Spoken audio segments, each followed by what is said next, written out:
Patriarch appointment was for life, and the TPLF trampled and installed a patriarch from its own ethnic group. With this blatant and ethnic deranged policy, the Ethiopian church split, creating two church administrations, one in Ethiopia and one in the diaspora. While many Ethiopians serve the diaspora church, many Tigrays support the church in Ethiopia because of ethnic and political affinity. This division throughout the decades has been exacerbated by the Tigray government's targeting of the church and priests who are assumed to oppose the regime or question the government-created synod.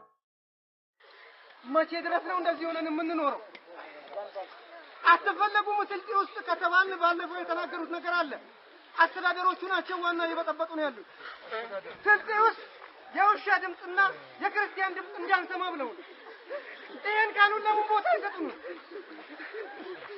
የውሻና የክርስቲያን ድምፅ እንዳንሰማ ነው የተባለው። ከተባልን በስነ ስርዓት ለምን አውጥተው ሌላ ቦታ አውጡን?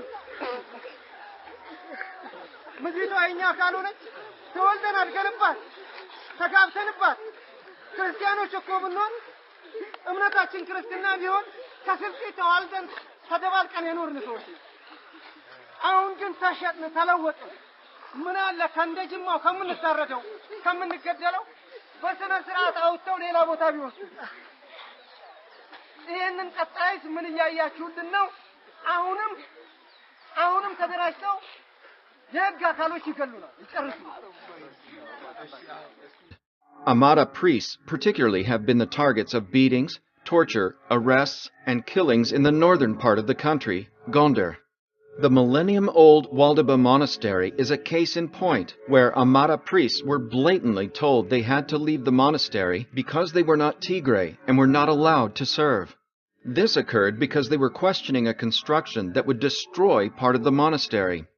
The man responsible for giving the orders for the priests to be ethnically cleansed, tortured, and beaten was Abai Sahai. He was responsible for managing the so-called development in the area.